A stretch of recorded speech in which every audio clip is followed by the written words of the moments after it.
Bien, decíamos que vamos a revisar hoy día aspectos de la farmacología neurológica, ¿no? Exceptuando el sistema nervioso autónomo que ya lo vimos. Y que el día de ayer habíamos comentado nosotros que para el control del dolor podríamos recurrir a los AINES. Inclusive hubo algunas preguntas respecto a qué tipo de AINES podía convenir en determinados casos, ¿no? Si el ketorolaco, si el naproxeno, el ibuprofeno, el meloxicam, el celecoxib y así otros AINES que tienen efectos más o menos selectivos sobre las COX-2, ¿no? Pero el dolor no siempre se va a poder controlar con un AINES. El AINES, recordábamos ayer, tiene un techo analgésico, quiere decir que no se puede pasar de una dosis determinada y las dosis máximas ya tienen un límite de efecto analgésico. Además, los dolores severos no se tratan con AINES. Cuando el dolor es muy intenso, como el dolor que se produce por una neoplasia, que es invasiva, que comprime los nervios, que distiende o obstruye, ¿no? Entonces, ese dolor muy intenso no se va a poder controlar, pues, con un AINES. Vamos a tener que recurrir a otro tipo de medicamento. Y ese fármaco es el opiáceo. Los opiáceos, ¿no? Como la morfina, como el tramadol, como la meperidina, como el fentanilo, algunos de los nombres más utilizados que tenemos acá nosotros, esos medicamentos, son agonistas de los receptores opioides.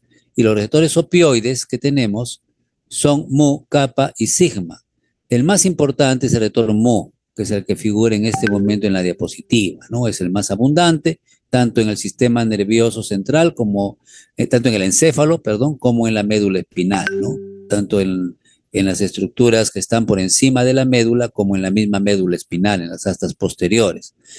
Entonces, ¿cómo funciona el receptor opioide? El receptor mu, ¿no? Este principal receptor opioide, se encuentra tanto a nivel pre como postsináptico, ¿no? Esta es la neurona presináptica, esta es la neurona postsináptica. Todos recordaremos que para que se libere el neurotransmisor de la neurona presináptica, tiene que haber una despolarización, una entrada de calcio, y el calcio actúa con el complejo SNER, lo vimos también el día martes, me parece, y se fusiona la vesícula con la membrana y se libera el neurotransmisor, generalmente el glutamato. Este glutamato liberado interactúa con su receptor. Hay receptores para el glutamato de tipo AMPA, de tipo NMDA, son los receptores del glutamato, son receptores ionotrópicos. Cuando se une acá el glutamato, se abre un canal de calcio y sodio, ingresa el calcio y el sodio y se despolariza la segunda neurona. ¿Qué hace el receptor mu? El receptor mu lo que hace, podemos ver acá también la neurona presináptica, es disminuir, actuar con una proteína GI, disminuir la formación de AMP cíclico, inhibir o reducir la actividad de la proteína quinasa A, por lo tanto no se abren canales de calcio. Y si no entra el calcio, no se activa el complejo SNER y no se libera el neurotransmisor, no se libera el glutamato. Entonces, el primer efecto del opioide a nivel presináptico en la vía que transmite el dolor, esta puede ser la neurona pre y esta la post sináptica de la vía espinotalámica, pues de la vía que transmite el dolor, ¿cierto? Entonces, va a bloquear la liberación del neurotransmisor glutamato, entonces no se va a excitar la segunda neurona. Eso es lo primero que hace el opiáceo, como la morfina o el tramadol, actuando en su receptor mu. Y a nivel posináptico, bueno, a nivel posináptico, el opiáceo se une a su receptor mu, activa una proteína GI, acá también es una proteína GI, y abre un canal de potasio. Al abrir un canal de potasio, acá también se ve, el potasio va a salir. Al salir potasio, el interior se va a volver recontra negativo, es decir, se hiperpolariza. En lugar de ser menos 90, que es el potencial de reposo, ¿no? Se vuelve menos 120, menos 150. Entonces, no va a responder a los estímulos que se den en la superficie. Entonces, la hiperpolarización inhibe la transmisión del impulso nervioso, inhibe la excitación de la neurona postsináptica. Entonces, ese es el mecanismo por el cual actúan los opioides a nivel pre y postsináptico, bloqueando la transmisión sináptica. Este proceso se puede ver también aquí, donde dice que la morfina se une a su receptor Mu a nivel presináptico, actúa con una proteína GI, no deja que entre calcio y por lo tanto no se liberan neurotransmisores. Y también se puede ver acá que a nivel postsináptico también actúa con GI, facilitando la salida de potasio y la hiperpolarización.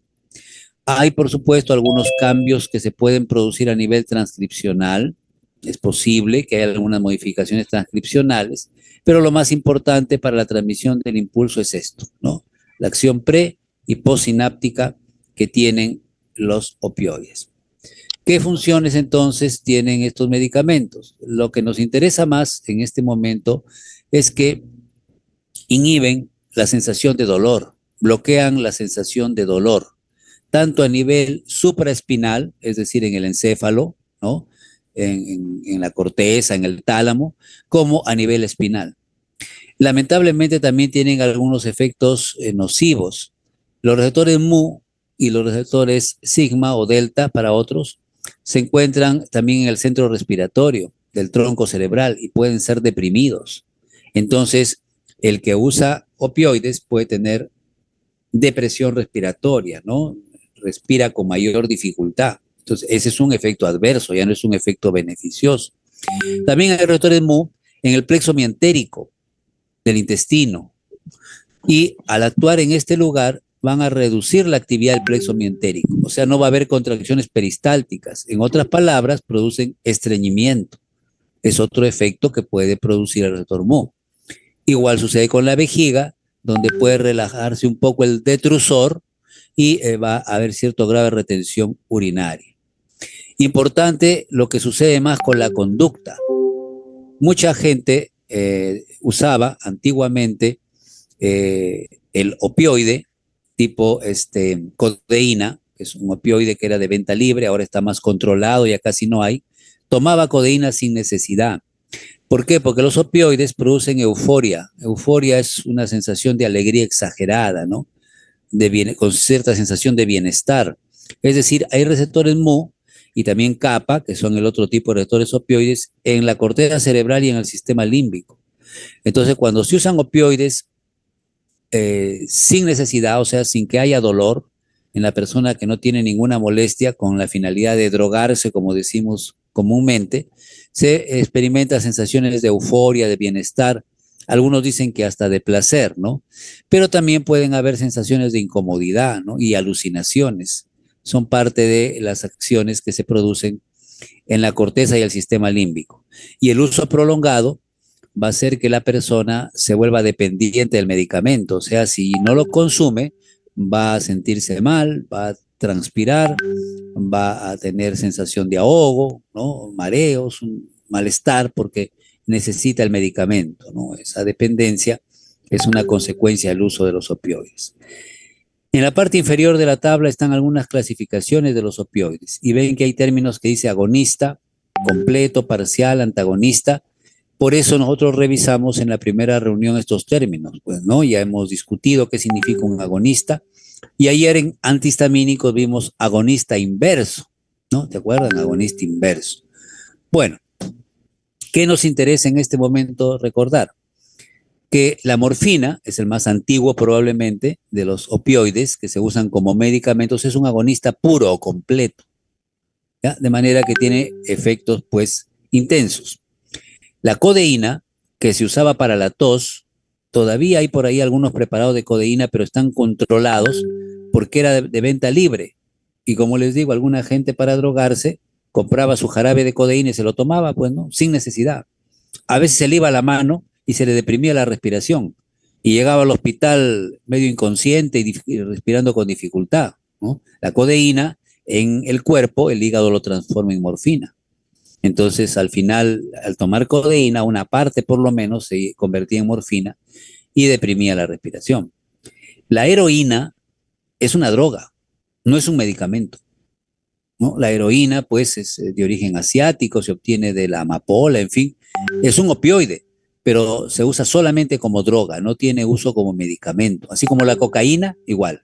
¿Ya? Es una droga de uso recreativo para generar sensaciones de placer o de excitación, es la heroína. Entonces no tenemos nosotros heroína porque es una droga, no es un medicamento. La etorfina es un opioide que se usa para los animales. Es muy potente, lo usan los veterinarios. ¿Ya? Entonces, esto hay, pero de uso veterinario. La petidina o meperidina es una que sí tenemos, también es un agonista puro, y el que usamos más es el fentanilo. En los hospitales encontramos, en el hospital regional, los hospitales de la localidad hay fentanilo. Es un agonista puro muy potente, se une, tiene mucha afinidad, le gusta mucho el receptor mu, el kappa, ¿no? Le gusta mucho, entonces con dosis bajitas, con cantidades bajitas, produce un efecto muy potente. O sea, es excelente, pero tiene una alta afinidad y hay que ser muy cuidadoso con las dosis. Entonces son los agonistas puros que tenemos, ¿ya? Hay morfina, hay fentanilo, hay petidina, dentro de los que usamos más.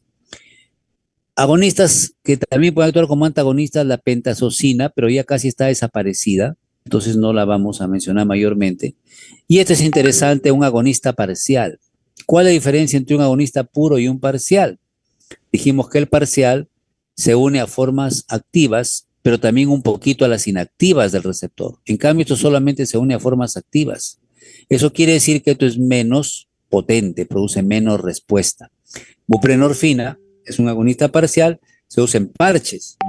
A veces para controlar el dolor, se pone a la persona que está con cáncer, digamos, se le pone un parche de buprenorfina debajo del omóplato, ¿sí? En la espalda. Es un parche, es como un circulito, ¿no? Donde está el medicamento, viene en un sobre, y se le pone ahí y eso se va absorbiendo por la piel, a través de la piel se va absorbiendo lentamente, ¿no? Y dura más o menos 2 días su efecto, ¿no? 2, 3 días su efecto, a veces más, ¿no? Dependiendo pues de la severidad del dolor también que tenga. Eso es un agonista parcial. ¿Y qué pasa si una persona usó mucha morfina, mucha codeína, sin necesidad? O se le fue la mano, le pusieron mucho fentanilo. ¿Con qué podemos bloquear, revertir, ¿no? Esa intoxicación? Con un antagonista. El antagonista que tenemos es la naloxona. Entonces, cuando alguien se intoxica por buprenorfina, usó mucho fentanilo, ¿no? Se le pasó la mano con la morfina o la codeína, se le inyecta naloxona y eso bloquea las acciones de estos medicamentos, ¿no? Se une al receptor mu y lo saca de ahí a estos medicamentos y la persona mejora, ¿ya? Ya se despierta, respira mejor. Entonces, este es un antagonista, la naloxona. Aquí podemos ver nosotros que afinidad y actividad no son sinónimos, ¿no? Afinidad es cuánto se une al receptor y actividad es cuánto aumenta la función, ¿no? Cuánto calma el dolor, cuánto de acción analgésica tiene. La morfina, miren, la morfina, ¿no? Entonces, la petidina también tiene una alta afinidad y tiene una muy alta actividad. Se une bastante al receptor y tiene bastante efecto analgésico. ¿Qué pasa con la buprenorfina? Que es parcial, no es total, sino parcial.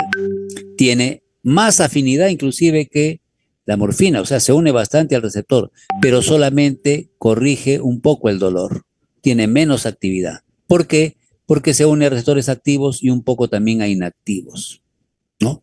Ahora, si le das morfina y buprenorfina juntos, como dice acá, la buprenorfina puede botarlo a la morfina y actuar pues como si fuera un antagonista, o sea, como no tiene tanta actividad, el efecto va a disminuir un poco al usar buprenorfina, ¿ya? Lo va a botar a la morfina, se va a poner en su lugar y va a calmar el dolor un poco menos, porque es un agonista parcial. Y la naloxona es un antagonista. ¿Qué hace la naloxona? Se une un montón al receptor. Tiene una afinidad muy alta por el receptor, ¿no? Afinidad muy alta por el receptor.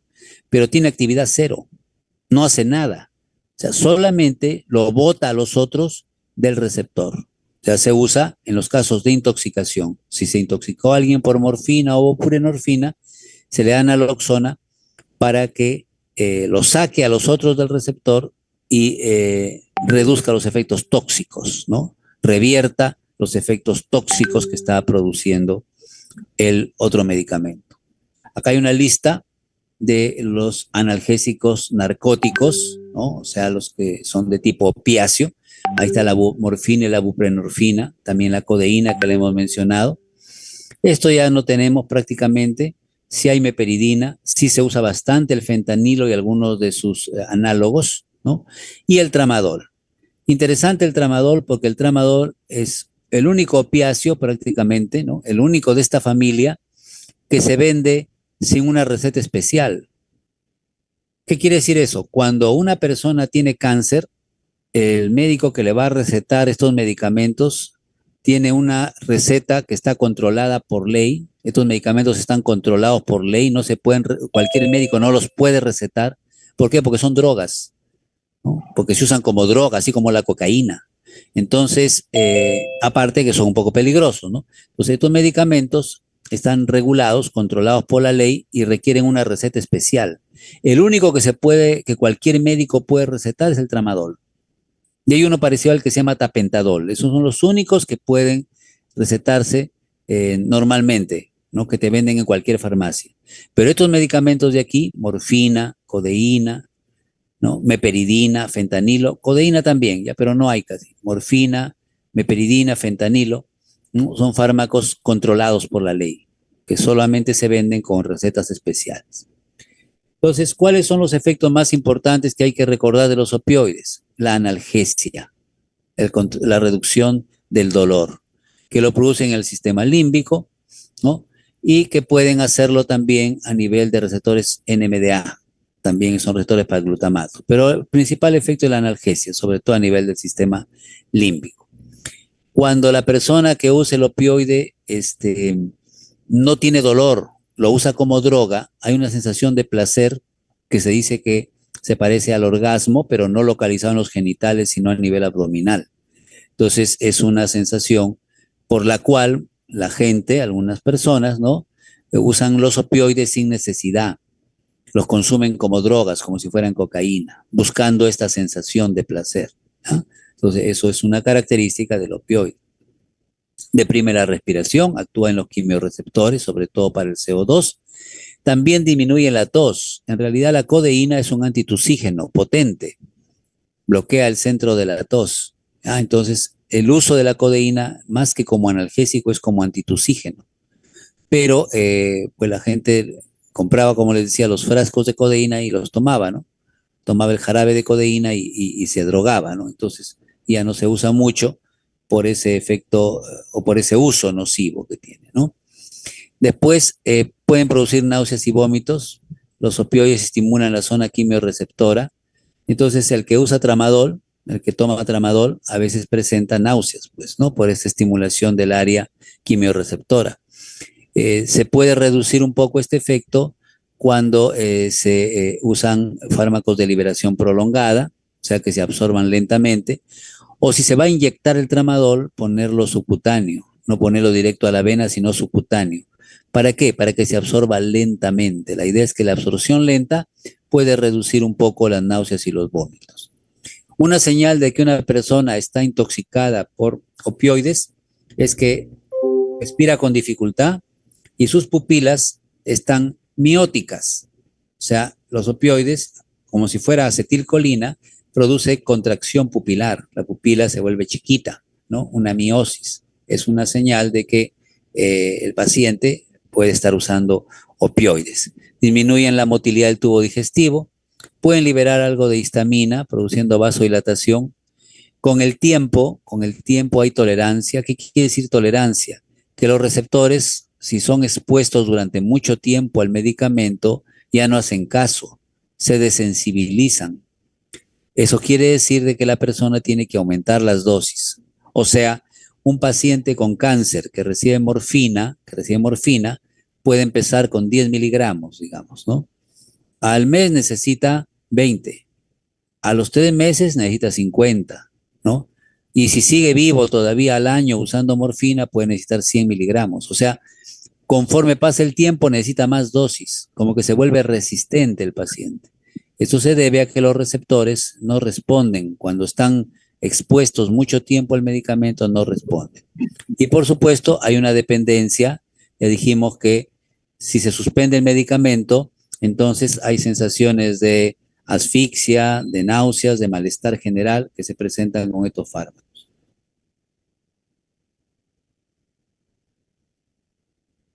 Vamos a pasar ahora a lo que es la anestesia, los anestésicos. Entonces, si bien los analgésicos que acabamos de mencionar pueden bloquear el dolor, incluso el dolor intenso, cuando se va a realizar un procedimiento quirúrgico, cuando se va a suturar una herida, por ejemplo, a coser un corte, se ha producido un corte en la piel y hay que coserlo, hay que suturar la herida, necesitamos que se anule totalmente la sensación de dolor que va a producir la entrada de la aguja, pues, ¿no? Vamos a coser ahí. Y si se va a abrir al paciente, si se va a aperturar la cavidad abdominal o si se va a extirpar un tumor, algo parecido, ¿no? Necesitamos que el dolor desaparezca. Pero además podemos querer que el paciente esté inmóvil y que no tenga conciencia de lo que está pasando, ¿no? Es decir, eh, para hacer una operación en el cráneo, por ejemplo, ¿no? Para sacar un tumor del cráneo, el paciente tiene que estar inconsciente, ¿no? No es razonable pensar que le vamos a sacar un tumor con el paciente despierto.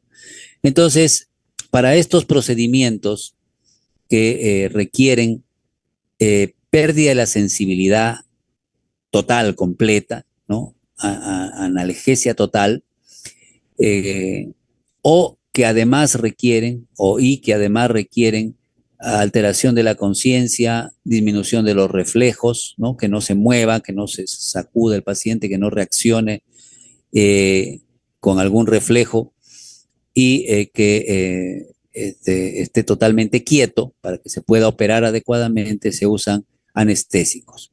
Hay dos grupos de anestésicos, los anestésicos locales y los anestésicos generales.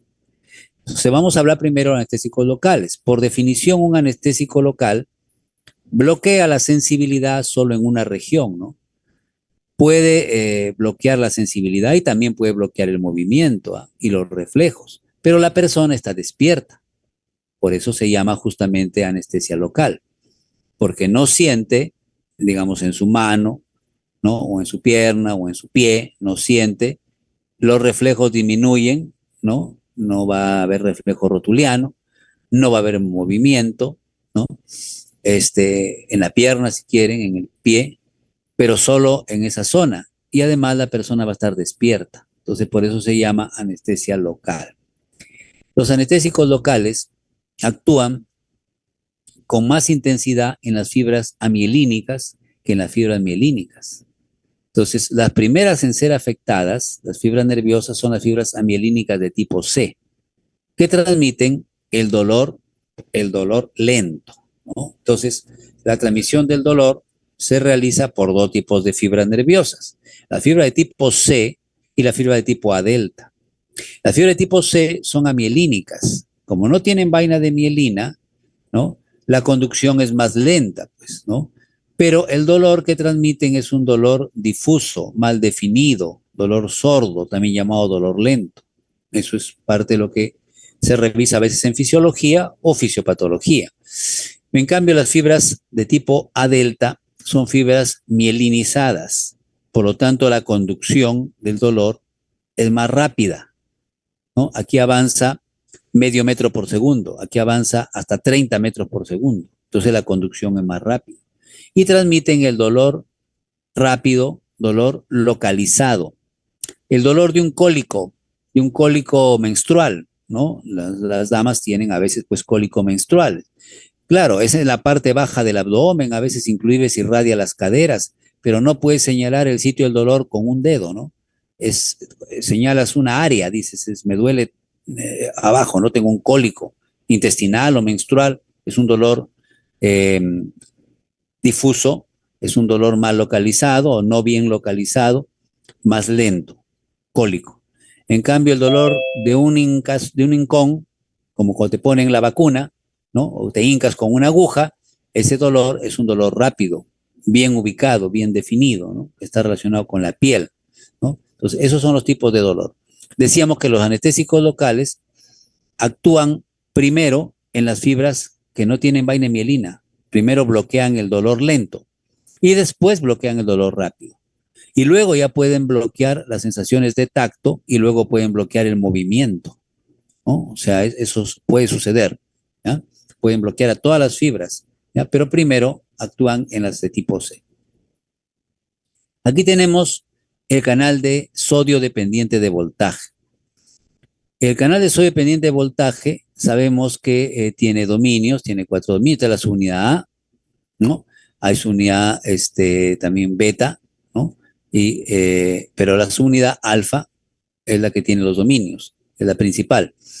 Y esta subunidad determina que haya hacia afuera una compuerta de activación y hacia adentro una compuerta de inactivación, ¿no? Que cierra el canal y que evita que entre más sodio.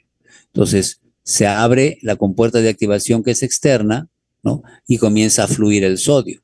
Una vez que el interior, que era menos 90, se vuelve más 30, se cierra la puerta de inactivación y ya no entra más sodio. Entonces, más o menos recordarán ustedes, ese es el funcionamiento del canal de sodio dependiente de voltaje. ¿Qué hace el anestésico local? El anestésico local, como se puede ver aquí, este es el anestésico local, ¿no? Se une al segmento S6, aquí del segmento S6, ¿no? Que está relacionado justamente con la compuerta de inactivación. Al unirse al segmento S6, bloquea la puerta de inactivación, ¿no? La sella, la mantiene cerrada. O sea, en otras palabras, lo que hace el anestésico local es mantener cerrado el canal de sodio. Y ese hecho, eso mantener cerrado el canal de sodio, evita que entre sodio y ya no se producen despolarizaciones. Ese es el mecanismo de acción del anestésico local, ¿ya? Cerrar el canal de sodio, bloquear el canal de sodio, mediante su unión al segmento S6, a la puerta de inactivación, ¿no? El cierre de la puerta de inactivación. El anestésico local, para ingresar al interior de la fibra nerviosa, tiene que estar neutro, si no, no cruza la membrana. Eso vimos las primeras reuniones. Una vez que ha ingresado, se protoniza, se convierte en una forma ionizada. Miren, acá está neutro o no ionizado, acá está ionizado. Y es la forma ionizada, la forma que tiene carga, la que se une a la puerta de inactivación y la cierra, la bloquea. ¿Ya? Hace que se mantenga cerrado el canal de sodio. ¿Ya? Entonces, de esa manera actúa el anestésico local. Al bloquear los canales de sodio, entonces ya no hay transmisión del impulso nervioso, ya no se siente. Acá están los anestésicos locales más conocidos. Antiguamente se usaba procaína, pero eso ya no se usa. Y en la actualidad hay dos que se usan con más frecuencia, la lidocaína y la bupivacaína. Estos son los dos anestésicos locales usados con más frecuencia. La lidocaína generalmente para lo que son las sutura de heridas, ¿no? Para lo que son procedimientos quirúrgicos, digamos, no muy extensos, simples, en la piel o en el tejido celular subcutáneo, ¿no? Entonces, para extirpar por ahí un lunar, para hacer una electrocauterización de una verruga, ¿no? Para curar las llamadas verrugas que hay a veces en la piel, para suturar una herida en cuero cabelludo, para suturar una episiotomía, el corte que se hace en la vulva de la mujer para que salga el niño, se usa lidocaína. En cambio, la bupivacaína se usa un poco más para bloquear la sensibilidad en la médula espinal. ¿Ya? Hay personas que le van a operar del apéndice, le van a sacar el apéndice, ¿no? O que le van a operar de una hernia, ¿no? Entonces, o que van a hacer una intervención en las venas la pierna, ¿no? El muslo. Entonces, para esas cirugías que duran una hora y media más o menos, y que son en la mitad inferior del abdomen o en los miembros inferiores, se puede usar bupivacaína. Pero no se pone, digamos, en la piel, no se inyecta en la piel, no se coloca en el sitio que va a ser intervenido, sino se coloca a nivel de la médula espinal para bloquear la sensibilidad, el movimiento, los reflejos de la mitad inferior del cuerpo, digamos, del ombligo para abajo. Esa es un poco la idea. Entonces, hay que ver algunas diferencias que tiene la lidocaína con la bupivacaína. La lidocaína es menos potente como anestésico, mientras que la bupivacaína es más potente. ¿A qué se debe esto, que la bupivacaína sea más potente? A que es más liposoluble. Si es más liposoluble, la bupivacaína va a entrar más a las fibras nerviosas y las va a bloquear más, pues. La liposolubilidad de la bupivacaína es 28, en cambio de la lidocaína es 2,9. Este es casi 10 veces más liposoluble, ¿no? Por otro lado, la unión a proteínas de la bupivacaína es más alta, entonces permanece más tiempo en la sangre, en los tejidos, en el cuerpo. En cambio, la lidocaína se une menos, entonces se elimina con un poco más de facilidad. Entonces, esas son las características que diferencian un poco a la bupivacaína de la lidocaína. Más potente la bupivacaína y dura más. Esto se debe a su mayor liposolubilidad y a una mayor unión a las proteínas plasmáticas. Algunas características de los anestésicos locales. Afectan de manera diferencial a las fibras, ¿no? Son un poco más selectivas, por ejemplo, por las fibras A delta que por las A gamma, o sea, afectan un poco más a las que tienen que ver con el dolor que a las que tienen que ver con otras sensaciones.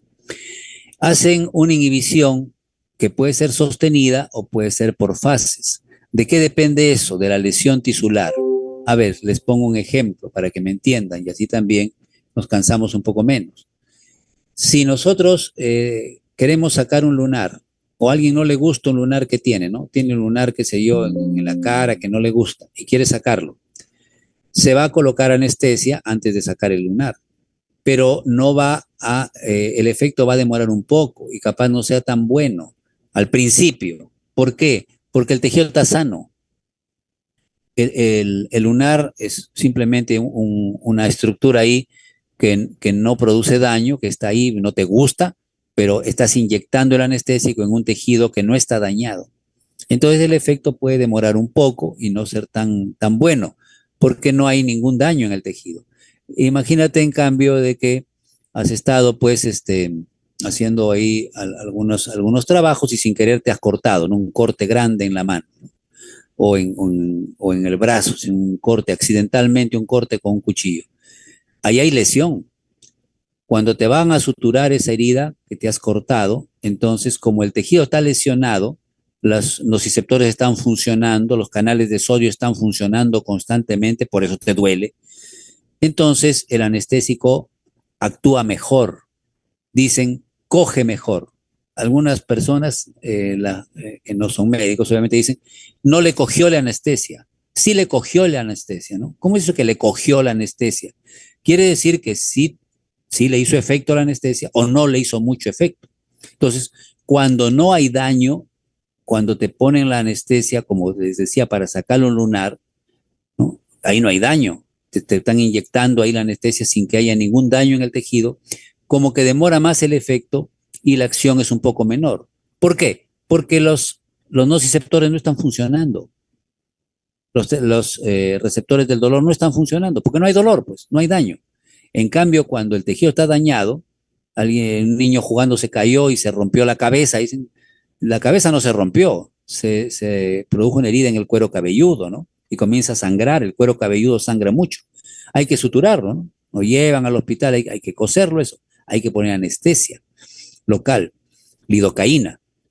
Coge mejor si le coge la anestesia porque hay una lesión, porque en una lesión los nociceptores están funcionando constantemente, están informando que hay lesión y se siente y hay sensación de dolor.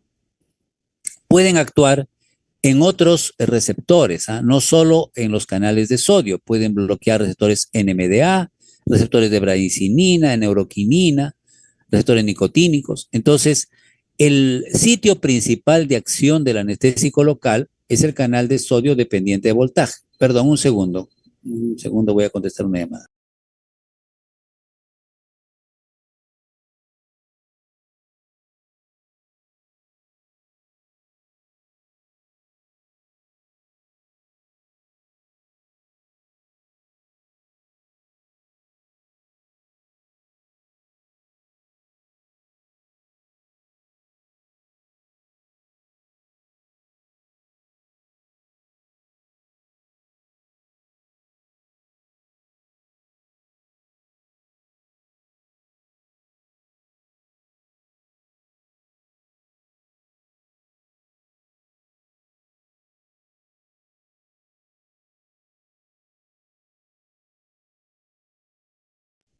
Bien, entonces decíamos que el bloqueo no solamente es sobre el canal de sodio, es principalmente sobre el canal de sodio, ese es el blanco principal, digamos, ¿no? El canal de sodio dependiente de voltaje, ya lo hemos mostrado acá, este de aquí, que acá se ve de otra forma, ese es el sitio principal de acción, pero también pueden bloquear otros canales y otros receptores. Los dentistas usan anestésicos locales, ¿no? Y los usan mezclados con adrenalina. ¿Por qué? Porque la adrenalina es un vasoconstrictor, entonces va a hacer que el anestésico local se quede ahí en la encía, digamos, ¿no? Se quede ahí en el tejido donde es inyectado. Al contraer las arteriolas, entonces el anestésico local se va a quedar en el tejido y no va a pasar mucho a la sangre, no va a llegar a la circulación general. En otras palabras, no se va a absorber, se va a quedar ahí nomás en el tejido donde se inyectó. Entonces, ese es preparados que usan sobre todo los odontólogos, ¿no? Usan el anestésico local mezclado con adrenalina. ¿Mm? Y de todas maneras, algo va a pasar a la sangre y puede pasar a los diferentes tejidos. Eso depende de la liposolubilidad. Hemos dicho hace un momento que más liposoluble, ojo, es la bupivacaína, entonces es más probable que pase a la sangre que la lidocaína, que es menos liposoluble. Entonces, algunos son más liposolubles, más hidrófobos, más liposolubles y tienen más volumen de distribución y otros menos. La mayoría son amidas, ya dijimos que ya no se usan los ésteres, estos son muy antiguos, se usan amidas, que se transforman en el hígado, ¿no? Son degradados en el hígado. Se puede hacer anestesia local con parches de lidocaína. Cuando una persona tiene lo que se llama herpes zóster, le salen unas ampollitas muy dolorosas en la piel por culpa del virus del herpes. Duele mucho eso. Uno de los tratamientos puede ser aplicar un parche de lidocaína encima de las ampollitas y eso disminuye el dolor, porque el dolor se está originando en la piel. Las ampollas están en la piel, son las que duelen, ¿no? También se puede usar anestesia local, ¿no? Para, ya dijimos, por ejemplo, sacar una uña, ¿no? Por ejemplo, para sacar un lunar, para quemar una verruga, ¿no? Para hacer algún procedimiento de sutura, ¿no? Diferentes tipos de suturas, ¿m? Para drenar un absceso, se puede bloquear, por ejemplo, el plexo braquial y se puede drenar un absceso que esté en el brazo o que esté en la mano, ¿no? Es posible también. Entonces, se pueden hacer administraciones tópicas, inyecciones, bloqueos periféricos, o sea, bloqueo del el plexo braquial, por ejemplo, es un plexo, se puede bloquear toda la mano, pero esto requiere cierta experiencia, y se pueden usar a nivel del sistema nervioso central para bloquear la sensibilidad en la médula espinal. Esto tiene dos formas de administración, epidural y raquidia, que las vamos a ver brevemente con una figura en un momento, ¿ya? Bueno, ¿cuáles son las reacciones adversas que pueden producir los anestésicos locales? Bueno, aparte de la alergia, a veces excitan y a veces deprimen el sistema nervioso. A ver, les cuento, así vamos mencionando algunas circunstancias y así lo entendemos mejor. Una mujer está en labor de parto, ¿no? Está haciendo su parto vaginal. El bebé va a nacer por vía vaginal. No va a ser cesárea, van a ser vaginal. Entonces, la obstetriz o el médico, cuando ve que la cabeza del niño ya va a salir, va a hacer un corte, tiene que hacer un corte en la región de la vulva, tiene que cortar con una tijera para que facilite la salida de la cabeza y no se desgarre la vulva. Si no hace el corte, el niño puede salir, pero puede hacer varios desgarros ahí en la región vulvar, sobre todo si el niño es grandecito, ¿no? Es un poquito pesadito, digamos, tiene un peso grande, es un niño, es un bebé grandecito. Entonces, ¿qué sucede? Esta obstetriz, ¿no? Antes de hacer el corte, hay que poner anestesia, pues, ¿no? Está bien que vas a hacer un corte en el labor de parto, que la mujer está con dolores de parto, pero si le vas a, imagínate que a una mujer le hagan un corte en la vulva, eso debe doler y debe doler bastante. Entonces, para hacer el corte, primero tiene que poner anestesia. ¿Qué sucede? Que al introducir la aguja para inyectar el anestésico, esta obstetriz no se da cuenta que coge una vena y le inyecta parte del anestésico, parte de la lidocaína en la vena. Entonces, ese anestésico, esa lidocaína, puede ir hasta el sistema nervioso y producir estas reacciones. Uno puede decir por qué hay depresión, ¿no? O por qué hay excitación. Si bloqueamos los canales de sodio, ya no hay potencial de acción, debe haber depresión. ¿Por qué hay excitación? Porque en nuestro sistema nervioso hay centros excitadores y centros depresores. Cuando una persona toma alcohol, si toma poca cantidad, el alcohol es un depresor, ¿eh? Pero si toma poca cantidad, se bloquean áreas depresoras y la persona se alegra. Está alegre, contenta, habladora, se excita un poco su cerebro, ¿no? Eso se sabe. Cuando la persona toma poca cantidad de alcohol, se anima, ¿no? Ya baila, ahora sí dicen, ¿no? ¿Por qué? Porque bloquean áreas depresoras. Entonces predominan las excitadoras en el sistema nervioso central. Pero si toma demasiado alcohol, termina dormido. Ya no se excita, ya se queda dormido. Entonces, cuando se usa lidocaína, ¿no? Cuando se inyecta lidocaína, digamos, sin querer, en pocas cantidades, la persona se puede excitar, porque se bloquean centros depresores, igual que con el alcohol. Pero si se inyecta mucha lidocaína endovenosa, puede deprimir el sistema nervioso y podría llevarlo a un coma a la persona. Entonces hay que tener cuidado con la inyección del medicamento. No debe inyectarse el anestésico local directamente a la vena. Debe inyectarse en el tejido, en la grasa, ¿no? En el celular subcutáneo. Ahí se inyecta, ¿no? O subdérmico, en la dermis, ahí se inyecta. Pero no directamente en el vaso sanguíneo, porque puede tener consecuencias en el sistema nervioso central y en el corazón. En el corazón no va a haber excitación, en el corazón siempre lo va a deprimir, porque bloquea canales de sodio y a veces también de calcio. Entonces, mucho cuidado, no hay que inyectar el anestésico local directamente a la sangre porque afecta al sistema nervioso y al corazón. El músculo liso, igual, dependiendo de la dosis un poco, puede, y del canal bloqueado, a veces se contrae, a veces se relaja. Pero esto no preocupa mucho, preocupa más el sistema nervioso y el corazón. Aquí está lo que es la anestesia epidural. ¿Qué significa epidural? Que la inyección se hace justamente en la grasa, ¿no? Que está por encima de la dura madre, pues, llamada también espacio epidural, ¿no? Entonces, ahí, miren, entra la aguja entre las apófisis espinosas, este es el cuerpo vertebral, este es la apófisis espinosa, ¿no? Anatomía, entra entre las dos y el catéter, la aguja, perdón, y por ahí se mete un catéter, una manguerita, ¿no? Y la manguerita, se saca la aguja y queda la manguerita ahí, ¿eh?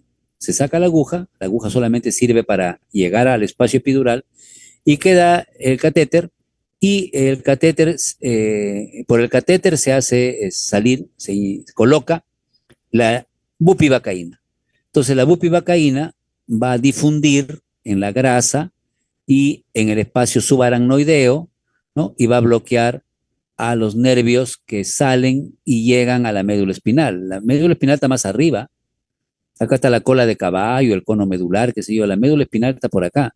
Eso quiere decir que son vértebras lumbares, ¿no? Esta puede ser la lumbar 3 y la lumbar 4, por ejemplo, ¿no? Más o menos ahí se va a colocar. Bueno, pero se van a bloquear las vías aferentes y las vías eferentes. Si se bloquean las vías aferentes, no va a haber sensibilidad, anestesia, ¿no? De toda la parte inferior del cuerpo, ¿no? Del ombligo para abajo. Y si se bloquean las vías eferentes, las neuronas motoras, no va a poder mover las piernas. Entonces, cuando te colocan anestesia epidural o cuando te colocan anestesia raquídea, esta es la raquídea, miren, la aguja entra hasta el espacio subaracnoideo. Igual, esto puede ser lumbar 3 y esto puede ser lumbar 4. Acá está la médula espinal. Este es el cono medular, la cola de caballo, el filum terminal, como dicen en anatomía, ¿no? ¿Qué problema puede haber acá? Que como es una aguja que entra hasta el espacio subaracnoideo y acá hasta el filum terminal, tú puedes picar un nervio. Y la persona dice, la persona está ahí sentada en la sala de operaciones, agachada, como metiendo su cabeza entre sus rodillas, ¿no? Inclinada, flexionada, ¿no? Para que la aguja pueda entrar. ¿Qué va a suceder? que a veces cuando el anestesiólogo es inexperto, es un residente que está aprendiendo, o es un anestesiólogo que pues a veces está muy gordita la persona y tiene dificultad, se le va un poquito la mano y puede picar los nervios que están acá. Y la persona siente, ¿no? Siente como una descarga eléctrica en su pierna. Dice, doctor, me ha dado como una descarga eléctrica en mi pierna. Eso quiere decir que la aguja ha topado nuestros nervios, ¿no? Que tiene que ver con el ciático, qué sé yo. Bueno, pero esta es la anestesia raquídea. Es un poquito más peligrosa, digamos, que la epidural, porque en la epidural tú no atraviesas la aracnoides, ni atraviesas la dura madre. Inyectas en la grasa que está encima, en el espacio epidural. En cambio, la anestesia raquídea, la aguja entra, atraviesa todas las meninges y llega hasta el espacio subaracnoideo. ¿No? Entonces, ¿cuál es la diferencia entre estas dos anestesias? Que esta de aquí a veces no bloquea tan bien. En cambio, esta de acá bloquea al 100% porque estás directamente colocando en el líquido cefalorraquídeo, en el espacio subaracnoideo. ¿Ya? Es un poco más eficaz, pero un poquito más riesgoso. Vamos a Doctor hablar de Javier, anestesia general. Dígame. Muy bien. Y hay doctor también una Javier, pregunta en el chat. Dígame. sí, sí, doctor Javier, en el caso de las operaciones quirúrgicas de las vesículas, me optaría por anestesia epidural, como les Buena he pregunta, mencionado, Luis. o A no. ver, buena pregunta. Tiene algunas connotaciones esa pregunta. A ver, ¿qué pasa? Que la vesícula está por encima del ombligo. O sea, la anestesia epidural y la anestesia raquídea son muy eficaces, muy utilizadas cuando la cirugía va a estar del ombligo para abajo, digamos. Pero la vesícula está por encima del ombligo, ¿no? Está Ah, ya, debajo del ya. hígado. Entonces es una región más alta, en un dermatoma más alto. Entonces, ¿qué pasa? El colocar ahí anestesia epidural o Ujú. raquídea va a ser necesario que el efecto del anestésico suba mucho. O sea, vamos a buscar que la anestesia, la lidocaína, la bupivacaína, alcance niveles muy altos y podría afectar a los nervios que controlan el corazón. Entonces, no es conveniente en esos casos usar anestesia raquídea o epidural. En los casos de una cirugía de vesícula, como ya está debajo del hígado, ya está un poco cerca del corazón, hay que tener cuidado con eso, ¿ya? Lo podemos explicar eso mejor, pero nos consumiría un poquito de tiempo, tiene que ver con los Sí, dermatomas, ¿no? Entonces, se prefiere la anestesia general. Mejor que esté dormido ah, totalmente el ya. paciente y no corremos riesgo de que se vaya a deprimir el corazón, ¿ya? Y su compañero pregunta aquí, en el caso de la anestesia troncular, ¿qué beneficios da en comparación con solo aplicar en el tejido? También buena pregunta de su o compañera, pregunta relevante, ¿no? Troncular quiere decir, pues, bloquear, digamos, todo el plexo braquial, bloquear todo el miembro superior. Podríamos bloquear también todo el miembro inferior, ¿no? Entonces, en todo caso, se hace un poco más con el miembro superior, es un poco más fácil, más accesible bloquear el plexo braquial, ¿no? ¿Qué ventaja tiene?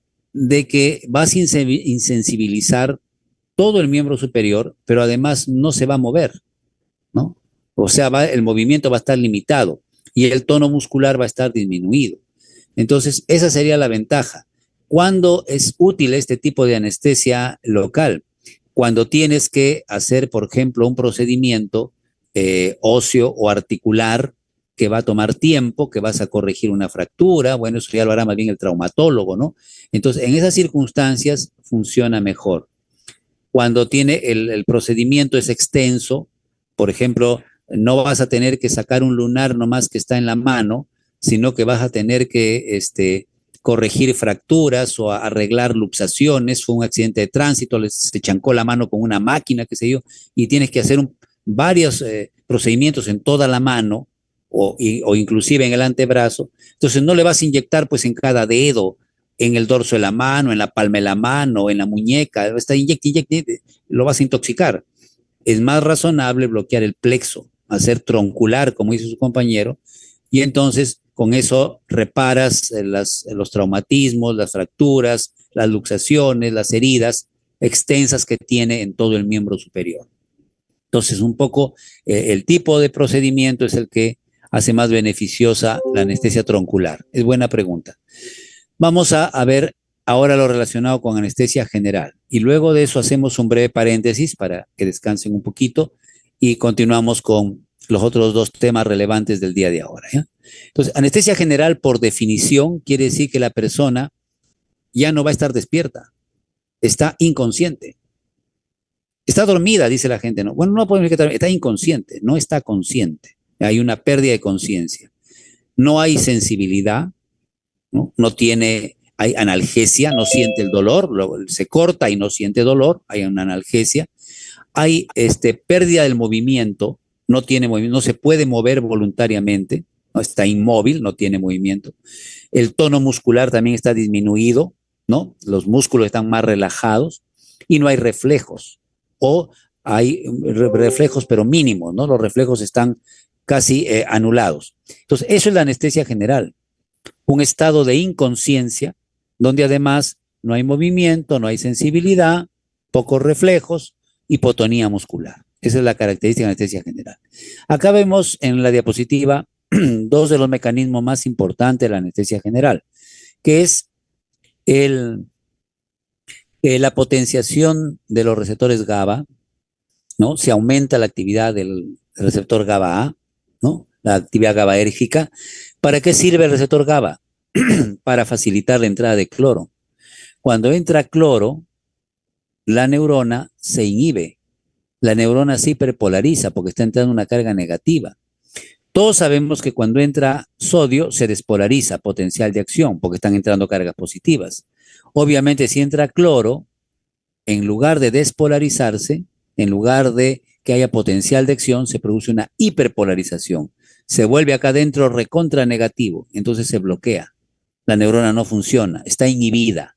También se habla de potenciales postsinápticos inhibitorios, como sea, inhibición. El otro mecanismo importante en la anestesia general es el bloqueo de la excitación. Entonces, o aumentamos la inhibición o bloqueamos la excitación. El glutamato es un neurotransmisor excitatorio. Si se bloquea los receptores del glutamato, ya no entra sodio, ya no entra calcio, ya no hay despolarización. Entonces, es el otro mecanismo importante en la anestesia general. No es el único, pero son los dos principales, ¿no? Los dos que actúan inicialmente.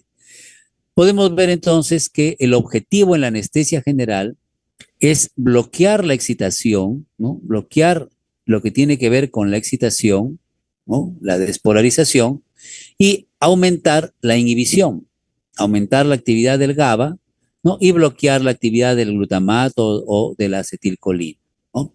El efecto principal se considera que es el potenciar la actividad del GABA, se considera que ese es el efecto principal. Sin embargo, también se sabe que los anestésicos generales bloquean, como hemos dicho acá, la actividad del glutamato, bloquean canales de sodio dependientes de voltaje, canales de calcio, ¿no? Tienen un efecto, digamos, extenso.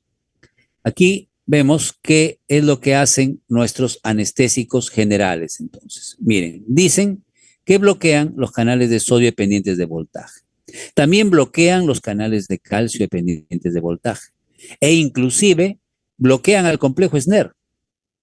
Entonces no hay potenciales de acción, no hay entrada de calcio, no hay liberación de neurotransmisores a nivel presináptico. Eso hacen los anestésicos generales a nivel presináptico.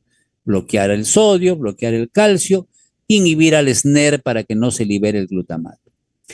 Y por otro lado, los anestésicos activan, no bloquean, sino activan al GABA y a la glicina, que son neurotransmisores inhibitorios. Entonces, abren canales de cloro que hiperpolarizan, ¿no? ¿No? Y producen, pues, entonces una inhibición de la liberación de acetilcolina y glutamato que evita, ¿no? No solamente abren el canal de cloro, sino que bloquean canales de sodio, de calcio, y evitan la acción de la acetilcolina y del glutamato a nivel postsináptico. ¿Sí? Entonces, esas son las acciones principales de los anestésicos generales. Bloquear canales dependientes de voltaje, bloquear el complejo SNER, potenciar la actividad del GABA, inhibir la acción de la acetilcolina y el glutamato, que son excitatorios, inclusive pueden alterar a los segundos mensajeros, ¿no? Y esto ya a nivel postsináptico va a bloquear el funcionamiento de las neuronas. Entonces, aquí hay una lista de las formas y sitios de acción de los anestésicos generales. Tienen acciones extensas, ¿no? Bloquean canales iónicos, bloquean proteínas de señalización, inhiben canales de sodio, canales de calcio, aumentan a la glicina y al GABA, que son inhibitorios, pero disminuyen, ¿no?, al glutamato, disminuyen o bloquean los receptores NMDA, los receptores de acetilcolina, ¿no? Entonces, son los efectos que poseen los anestésicos generales. Por eso, en resumen, ¿qué podríamos decir nosotros? Que los anestésicos generales favorecen la inhibición, ¿ya? Favorecen todo lo que es inhibitorio y bloquean todo lo que es excitatorio, ¿ya? No tienen selectividad por un solo canal, ya dijimos, actúan principalmente en el GABA-A y en el receptor y los receptores de glutamato, principalmente, pero también pueden bloquear canales de sodio dependientes de voltaje, canales de calcio, el complejo SNER, segundos mensajeros, receptores para la acetilcolina, ¿no? Entonces tienen múltiples mecanismos de acción, no actúan en un solo sitio.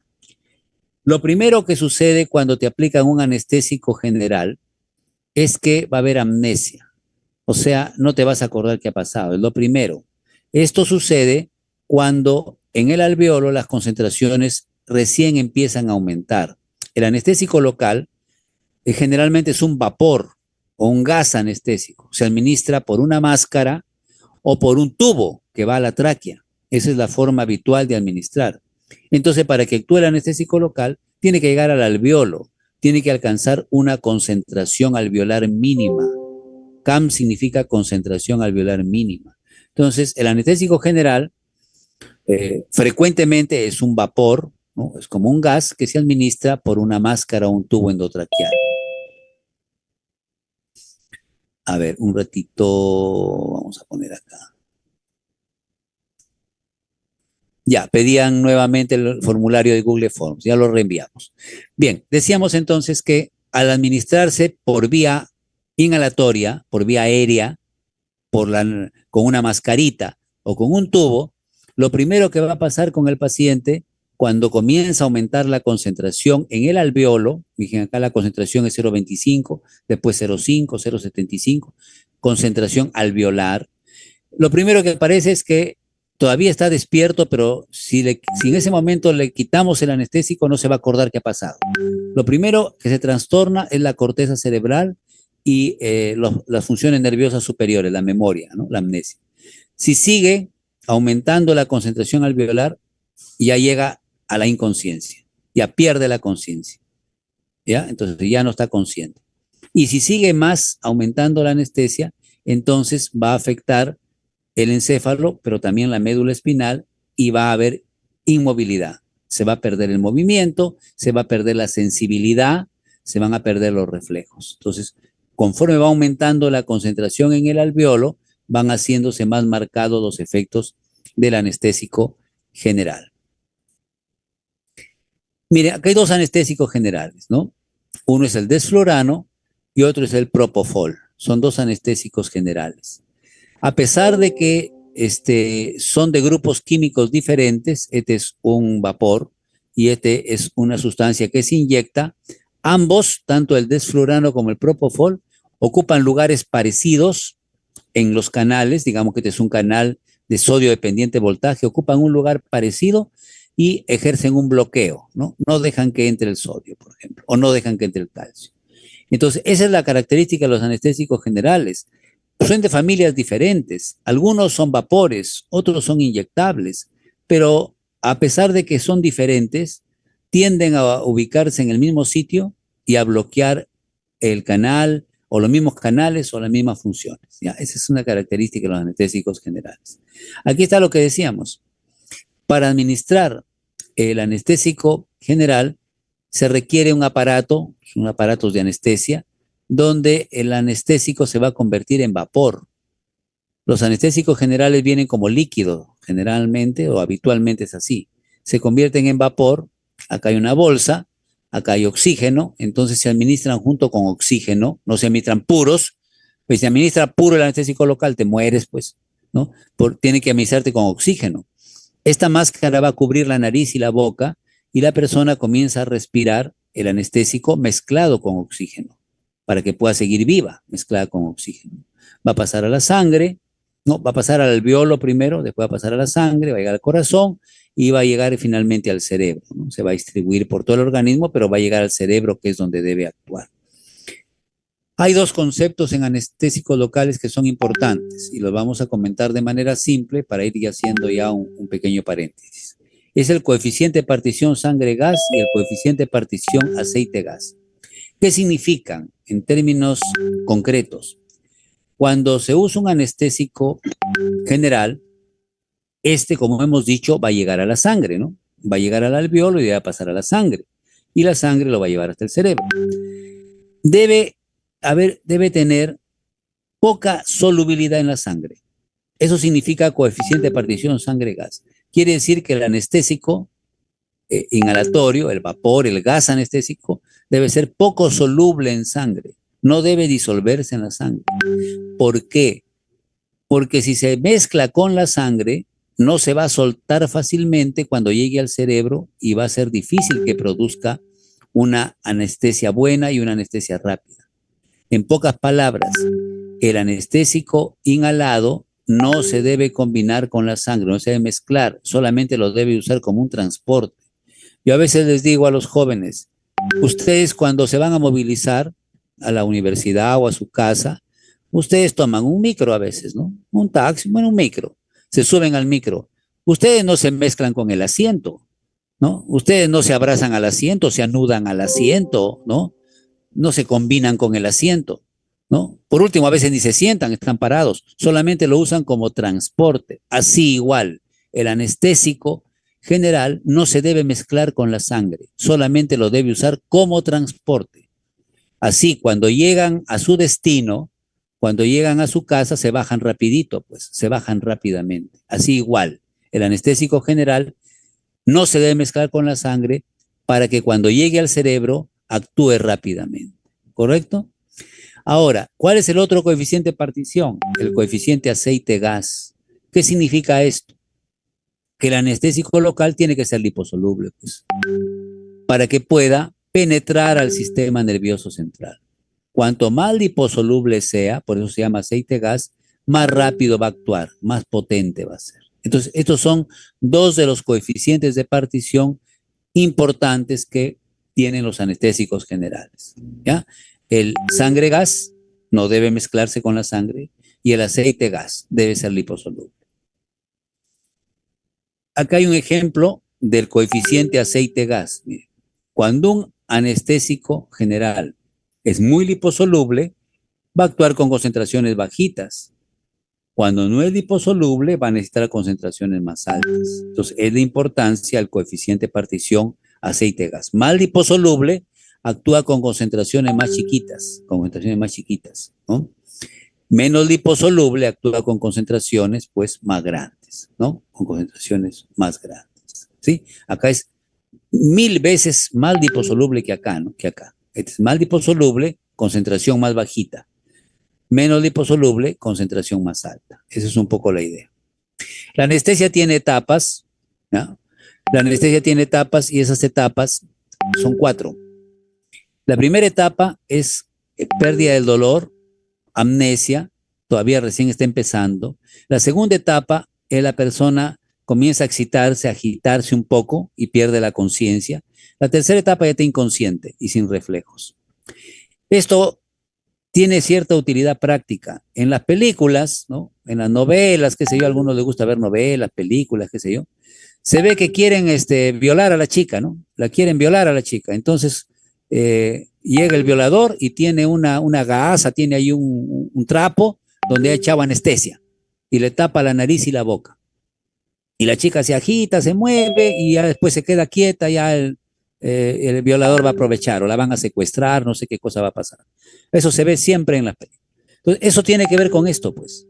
sea, el anestésico general es un líquido, pero cuando se va a administrar a la persona por la máscara se convierte en vapor. Es como la gasolina, ¿no? Que es un líquido, pero se vaporiza. Si tú lo dejas la gasolina ahí al aire libre, desaparece, se convierte en vapor. Es parecido, ¿ya? Y se administra por una máscara. Ahora, ¿qué va a suceder? ¿Qué va a suceder con estos periodos? Al principio, cuando se respira, al principio, las primeras cantidades del anestésico, la persona comienza a perder la sensibilidad y comienza a tener alteración en sus recuerdos, digamos, en su corteza, pero todavía está consciente, ¿no? Conforme sigue respirando el anestésico, entonces comienza un poco a agitarse, ¿no? A estar intranquilo, porque los centros nerviosos comienzan a entrar en pelea, los que quieren deprimir con los que quieren excitar. Y finalmente pierde la conciencia, pues, ¿no? Como dicen, ahí ya perdió, si se desmayó, ya perdió, pues ya no tiene nada que hacer, ya va a ser secuestrada, ¿no? Y luego, ya inconsciente, comienza a perder los reflejos, los movimientos, y la respiración comienza también a alterarse. Ya no respira normal, profundo, sino hay una respiración más superficial. Si el violador o el secuestrador mantiene el anestésico ahí, o si el anestesista se descuida y le pone mucha anestesia, se produce una parálisis del bulbo raquídeo y la persona hace un paro respiratorio y se muere. Entonces hay etapas que no se deben sobrepasar, ¿ya? La anestesia quirúrgica que sirve para las operaciones se da en la etapa 3, pero nunca se debe permitir que llegue el anestésico hasta la etapa 4, porque si le das mucho anestésico, se le pasa la mano, no controlaron bien, se paraliza el bulbo raquídeo, se paraliza la respiración, se altera el centro vasomotor, se muere la persona, pues, ¿no? Entonces, eso está acá, miren. La primera fase, desorientación, inconsciencia, ¿no? La respiración todavía es intensa. Segunda fase, está excitado, pero ya comienza a perder la conciencia, ya respira de manera un poco irregular, ¿no? Pero todavía los reflejos más o menos están conservados. En la tercera etapa hay 4 planos. Normalmente a la persona lo operan en el plano 2 a 3, hay 4. En el plano 2 a 3, el paciente se considera que tiene anestesia quirúrgica, es decir, respira de forma regular, pero superficial. No son respiraciones profundas, son superficiales, ¿ya? Los reflejos están disminuidos, ¿no? Y la persona pues está inmóvil, quieta y puede ser operada. Nunca se debe llegar a la fase 4, porque en la fase 4 la persona se va a morir, ya no respira, ¿no? Ya no funciona el centro vasomotor, la pupila se dilata, hay una parálisis, una dilatación de la pupila que ya no responde a estímulos, colapso cardiovascular, se murió. Entonces, algunas personas cuando van a operar tienen miedo, pues dicen, ¿no? Te van a descerebrar, algunos salen muertos de la cirugía por la anestesia. La anestesia tiene sus riesgos, claro que tiene sus riesgos, pero el anestesiólogo es un especialista que hace que la persona se quede solo en la fase 2, en el plano 2 o en el plano 3. Aquí lo operan a la persona. Está respirando, está con una respiración superficial, pero respira, no hay mucho reflejo, está quieto, ¿no? Y no siente y se puede ser operado. Nunca debe llegar a la fase 4 porque ahí ya la persona pues puede morir, ¿no? Acá hay algunas diferencias entre los anestésicos inhalatorios. Los anestésicos inhalatorios, como ustedes ven, hay diferentes nombres. Uno de los más usados es el sevoflurano, otro de los más usados es el isoflurano, ¿ya? Entonces, dentro de sus características vamos a recordar 2 que hemos dicho, no todas porque el tiempo no nos va a dar. Esto es una cuestión, una clase de 2 horas, digamos una conferencia sola, entonces todo no lo podemos ver. Pero ¿qué sí podemos darnos cuenta? Miren, con el sevoflurano en particular, que es muy usado, que tiene concentraciones alveolares pequeñas, o sea, no necesita concentraciones alveolares muy grandes. A comparación del óxido nitroso que necesita 105, el sevoflurano solo necesita 2 de concentración alveolar. ¿Qué otra cosa podemos notar? Que tiene una liposolubilidad, coeficiente de distribución lípido, liposolubilidad de 47. Una buena liposolubilidad, el óxido nitroso tiene una liposolubilidad de 1. Entonces, esto es mucho más liposoluble, eso es bueno para que llegue al cerebro. Y que tiene una solubilidad en sangre, un coeficiente sangre-gas de 0,68. Quiere decir que casi no se disuelve en la sangre. Lo que dijimos, los anestésicos buenos no se mezclan con la sangre. Tú vas con el micro y no te mezcla con el asiento, solamente lo usas como transporte. En cambio, los otros, ¿no? Tienen más solubilidad. Por ejemplo, el alotano se mezcla un poco más con la sangre. No conviene esto mucho, conviene que no se mezcle mucho por la sangre. Entonces, rápido empieza a actuar, rápido se recupera el paciente, ¿no? Se tiene muy buena analgesia, no produce muchas secreciones, deprime la ventilación, pero no mucho, entonces tiene buenas características como anestésico inhalatorio. Esto dijimos son los dos sitios principales, la facilitación del GABA y el bloqueo del glutamato. ¿Quiénes actúan así? ¿No? También los anestésicos endovenosos. Entonces no solamente hay anestésicos inhalatorios, sino también hay anestésicos que se pueden poner a la vena, sí. ¿Cuáles son los dos más importantes? El propofol, que es muy usado, y la ketamina, que en realidad se usa un poquito más con los veterinarios, se puede usar en humanos, pero ya no se usa mucho, más se usa el propofol, ¿ya? El propofol actúa en el GABA y la ketamina bloquea el receptor NMDA del glutamato. Entonces, aquí podemos ver propofol, y aquí podemos ver ketamina.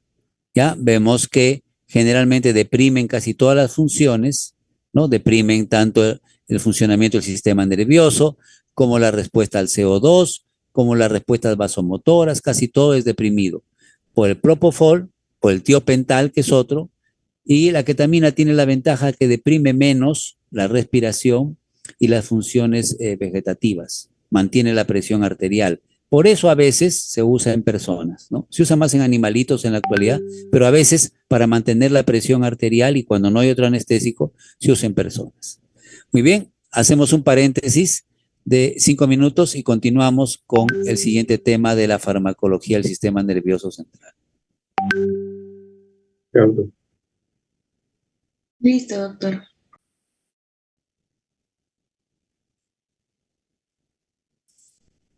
Aquí tenemos un poco lo que sucede con las funciones nerviosas superiores a partir de los estímulos que provienen de vías más bajas, ¿no? Los estímulos aferentes, digamos, que provienen del sistema reticular activador ascendente. Bueno, hay una serie de neurotransmisores, como podemos ver aquí, acetilcolina, noradrenalina, serotonina, dopamina, histamina. Algunos de ellos tienen funciones excitadoras, ¿no? Y van a regular obviamente las funciones cognitivas, el pensamiento, pero también las emociones, ¿no? Acetilcolina siempre es neurotransmisor excitatorio, noradrenalina también. Serotonina es dual, ¿no? Serotonina puede actuar como neurotransmisor excitatorio y como inhibitorio dependiendo de los tipos de receptores. Por ejemplo, en los 5-HT1 puede actuar de manera inhibitoria, pero en los 5-HT2 actúa de manera excitatoria. Entonces, esto hace ya un poco complicado, ¿no? Establecer claramente la función, digamos, de estos neurotransmisores. Pero así es pues nuestro sistema nervioso complicado, ¿no? La dopamina, igual que la serotonina, tiene funciones duales. En D1 es excitador, en D2 es inhibidor. Y la histamina normalmente es excitador, funciones excitadoras. Recordarán ustedes, a ver brevemente, ayer que hablamos de antihistamínicos, que habían antihistamínicos que producían sueño. ¿Por qué producen sueño? Porque bloquean los receptores H1, que son excitadores para el sistema nervioso, ¿no? Entonces sedan, producen somnolencia, ¿no? Bien, ahora, dos de los neurotransmisores más importantes relacionados con las cuestiones, digamos, de la conciencia, de la atención, del estar despierto y relacionados con la afectividad son noradrenalina y serotonina. El locus coeruleus produce noradrenalina y es responsable de el estado de conciencia, es responsable también de la atención, de darnos cuenta de lo que sucede, y en su sobreactividad produce lo que se llama la ansiedad, ¿no? Cuando estamos tensos, ansiosos, ¿no? La presión sube, la frecuencia cardíaca sube, son efectos de la noradrenalina. En condiciones normales, entonces, tiene que ver con el estar consciente y estar atento a la noradrenalina. En condiciones de exagerada actividad, mucha noradrenalina, se producen pues, se produce ansiedad y se producen algunas respuestas vegetativas como la taquicardia, los temblores, ¿no? El aumento de la presión arterial. Por su lado, la serotonina, ¿no?, está relacionada con el estado de ánimo, ¿no? Proviene de este núcleo y podríamos decir que participa un poco en la atención, en la conciencia, pero sobre todo se relaciona con el estado de ánimo, ¿no? Con el sentirse bien. Eso es un poco lo que hace la serotonina.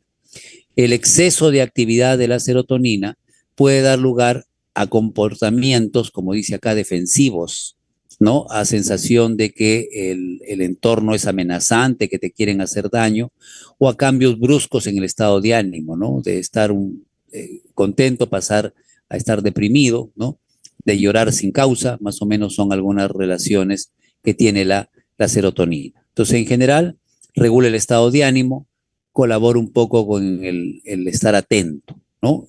Tiene que ver con el sentirse bien un poco, ¿no? El estar optimista, digamos, un poco la serotonina.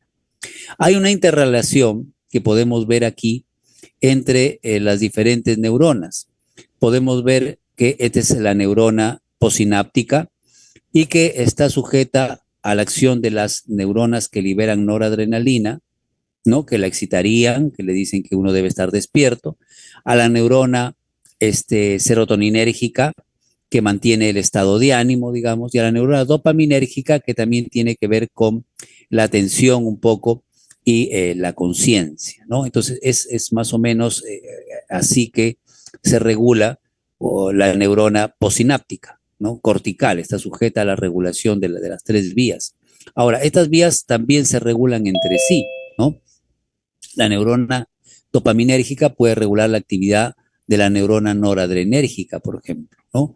La neurona de serotonina, utilizando estas neuronas chiquitas que liberan GABA, puede inhibir a la noradrenérgica, inhibir también un poco a la dopaminérgica.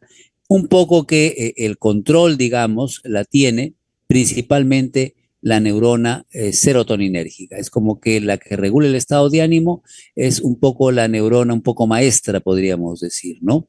Las otras están un poco sujetas a su control. Miren, esta que produce serotonina puede regular a una GABA, a una que produce GABA, que a su vez podría inhibir a esta de acá, a la de noradrenalina. Igual con la dopaminérgica, actúa sobre una neurona que produce GABA que podría inhibir a la dopaminérgica. Entonces, es como que esta es la controladora, digamos. Pero también hay sinapsis, ustedes acá, hay sinapsis entre la serotoninérgica y la que produce dopamina o la que produce noradrenalina. No es que esta no está sujeta a control. Entonces, son conexiones, como ven ustedes, hay una conectividad funcional aquí a nivel de nuestro sistema nervioso. Un poco los receptores, ¿no? Las neuronas glutamatérgicas liberando glutamato para actuar en receptores NMDA, las neuronas noradrenérgicas noradrenalina, ¿no? Actuando entonces en receptores alfa, que pueden estar en las neuronas que producen GABA o las que producen glutamato, y las neuronas GABAérgicas liberando GABA para actuar en sus receptores correspondientes. Entonces, un poco el mensaje, si queremos, es que la neurona, digamos, posináptica está sujeta a regulación múltiple en el sistema nervioso central. Es una regulación un tanto complicada porque estamos viendo de que no es solo una regulación directa, sino que hay mecanismos, digamos, de regulación del regulador, ¿no? Acá la dopaminérgica regula a la serotoninérgica, que a su vez regula a la posináptica, ¿no? Y esta, mediante GABA, regula también a la dopaminérgica. O sea, hay una conexión multisináptica que obviamente es compleja. Ya el querer entender nuestro cuadro nos muestra que es un poco complejo, pero que parte de este hecho, ¿no? Noradrenalina, atención, conciencia, ansiedad. Serotonina, estar bien. Entonces, por ahí los medicamentos van a modificar un poco estas funciones, ¿no? Estas funciones, acá tenemos otra, ¿no? Hablando un poco de fisiopatología, como hemos dicho, acá está el GABA, que actuando en una posináptica la va a inhibir, ¿no? El glutamato va a estimular, pero el GABA siempre inhibe. Entonces, acá tenemos receptor de GABA B, receptor de GABA A. El receptor GABA B es metabotrópico, facilita la salida de potasio se hiperpolariza, se inhibe. El receptor GABA es un receptor ionotrópico que hace que entre cloro y se hiperpolarice y se inhiba, ¿no? Entonces son parte de las funciones del GABA, que como vemos, GABA es un neurotransmisor inhibitorio importante. Estas neuronitas de acá, estas de acá son neuronas GABAérgicas, interneuronas GABAérgicas, ¿no? Que permiten modular inhibitoriamente a las otras, controlar inhibitoriamente a las otras. Muy bien, entonces vamos ya a los medicamentos, ya nos ubicamos un poco en la fisiopatología, digamos, que es una parte de los temas que queríamos mencionar, de entender un poco, es algo complejo, un poco complejo, sí, pero vamos a ver cómo los medicamentos nos ayudan, qué sabemos los medicamentos que nos ayudan, como tranquilizadores, estamos muy nerviosos, somos ansiosos, ¿no? Tenemos problemas de ansiedad, ¿no? No podemos hablar en público, sudamos mucho, tenemos pánico, capaz a veces hay gente que no puede meterse a un ascensor porque le entran los nervios, dice, se le entra el pánico. Para todo eso vamos a ver medicamentos que nos puedan ayudar, ¿no? Puede ser también que hayamos tenido alguna pérdida, siempre lo vamos a tener, familiares van a ir muriendo, generalmente las personas mayores mueren antes que las más jóvenes, y tenemos pena, pues tristeza, y también nos sentimos angustiados, ¿no? Tensos, intranquilos, incómodos, ¿no? Y eso también puede ser controlado un poco, esas emociones, por estos medicamentos. Entonces, este es el receptor GABA. El receptor GABA, como vimos acá, el receptor GABA es un receptor ionotrópico que facilita la entrada de cloro. El receptor GABA, en realidad, visto por arriba, tiene varias subunidades. Hay sitios donde se une el GABA, que es el neurotransmisor fisiológico que hay en el cerebro, pero hay otro sitio interesante que se llama el sitio benzodiazepínico o sitio omega, ¿ya? Entonces, el receptor GABA, que es este de acá, que aquí lo estamos viendo por arriba, tiene sitios para el neurotransmisor, pero también tiene un sitio para el medicamento, que se llama sitio benzodiazepínico, ¿ya? O sitio omega. En ese sitio se unen, acá está en rojo, las benzodiazepinas y otros fármacos parecidos a las benzodiazepinas. ¿Qué va a suceder? ¿No? Que la benzodiazepina es un modulador alostérico, o sea, esto se llama sitio también alostérico. Cuando no hay benzodiazepina y solamente hay GABA, se abre el canal de cloro y comienza a pasar por aquí cloro, ¿no? Digamos que pasan 10 moléculas de cloro. Cuando le damos benzodiazepina a una persona, el GABA se une con más facilidad y el canal de cloro se abre más veces, se abre bastantes veces, muchas más veces, y ya no entran 10 moléculas, sino entran 100 o 1000 de cloro. Entonces se inhibe más el tejido nervioso, se inhibe más el tejido nervioso. Por lo tanto, la benzodiazepina es un modulador alostérico, facilita la acción del GABA, hace que el canal se abra un mayor número de veces y entre una mayor cantidad de cloro, ¿no? Produciendo inhibición. Aquí lo podemos ver, aquí está el canal con sus subunidades, aquí está el GABA unido a su sitio y aquí está la benzodiazepina unida también a su sitio. Entonces, facilita el movimiento de las subunidades, desplaza las subunidades, hace que se muevan estas subunidades y el GABA actúe con más facilidad. ¿Ya? Se abre más veces la puerta, entra más cloro. Muy bien. Esa entrada de cloro entonces tiene algunas consecuencias. Si nosotros, perdón, regresamos aquí y aumentamos la actividad de estas neuronas chiquititas, se van a bloquear las dopaminérgicas, se van a bloquear las noradrenérgicas, entonces la persona ya no va a estar tan atenta, la persona ya va a estar un poco menos atenta, ya no va a estar tan consciente. Y si estaba asustada, si estaba con los nervios, si estaba con el pánico, se le va a quitar. ¿Por qué? Porque estamos aumentando la actividad GABAérgica. Ojo, ¿ya? Esta neurona es GABAérgica, inhibe a esta noradrenérgica. Por otro lado, se va a inhibir también la dopaminérgica y va a estar un poco menos atenta también, un poco menos excitable. Entonces se controla la excitación, se produce sedación cuando se activan estas neuronas GABAérgicas. ¿Qué sucede con el sitio benzodiazepínico? Ahí actúan las benzodiazepinas en este sitio.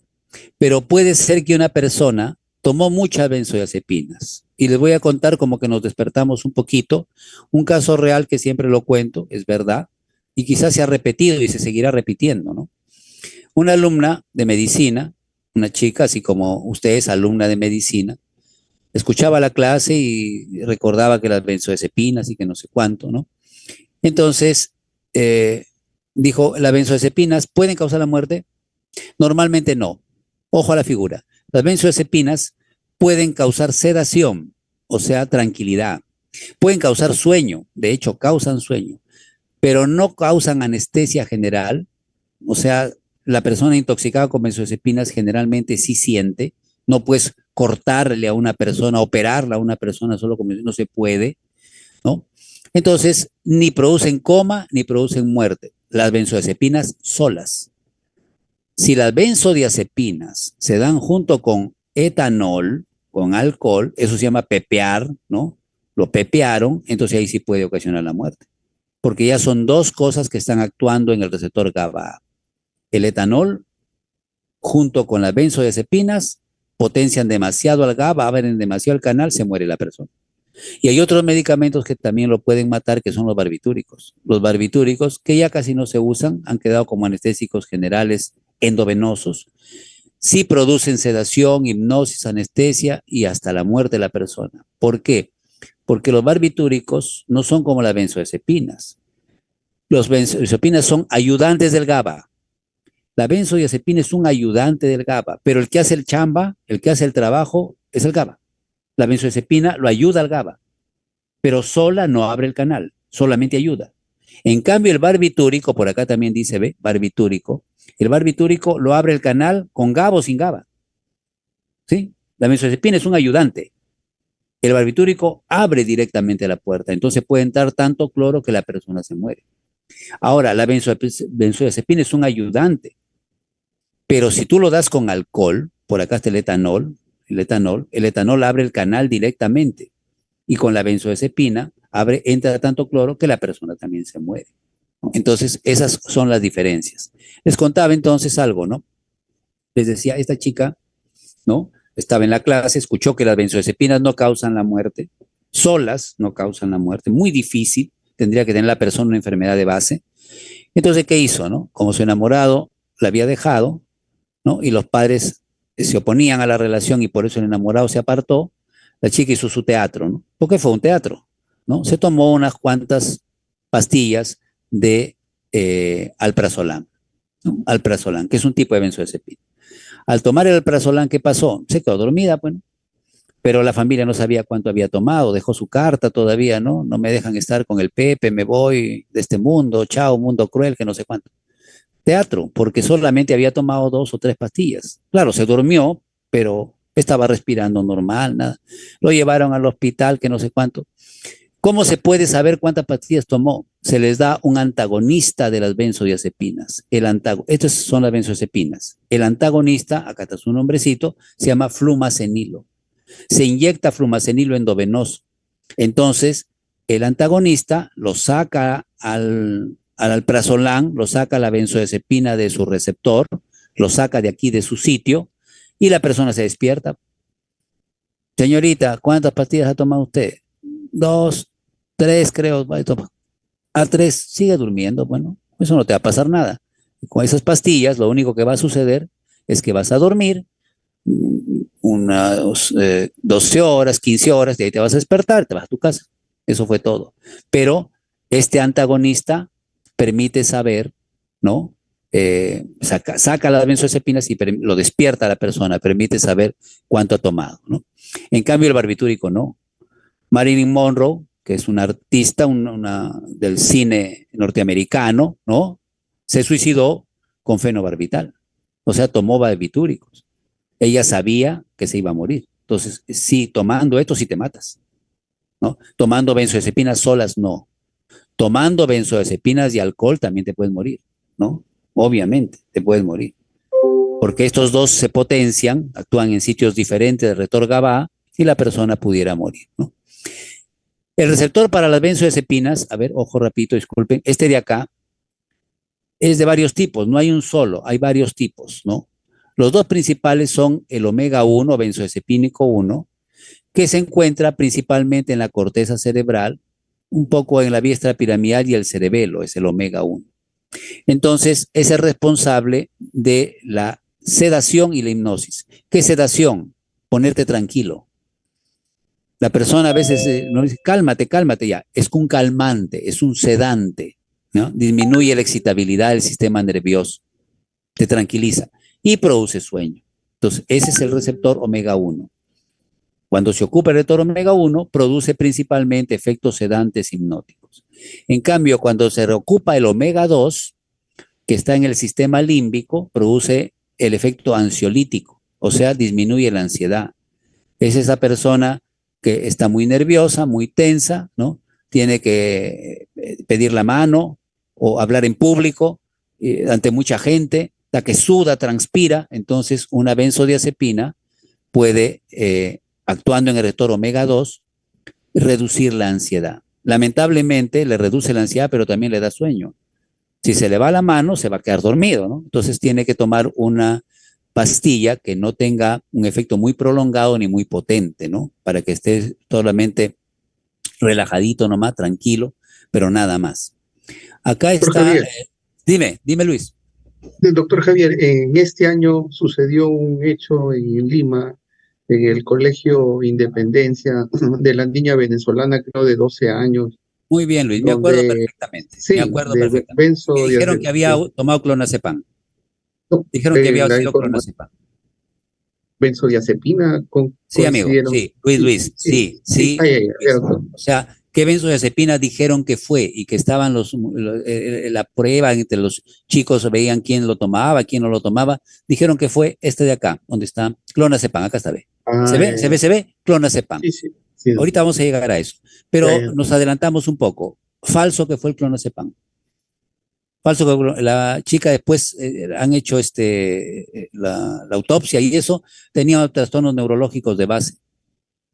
¿Ya? O sea, no fue el clonazepam lo que causó la muerte, tenía otros problemas neurológicos, otra enfermedad neurológica de base. Ya no fue por el clonazepam, creo que era epiléptico, había un problema de ese tipo. Bueno, pero no fue el clonazepam.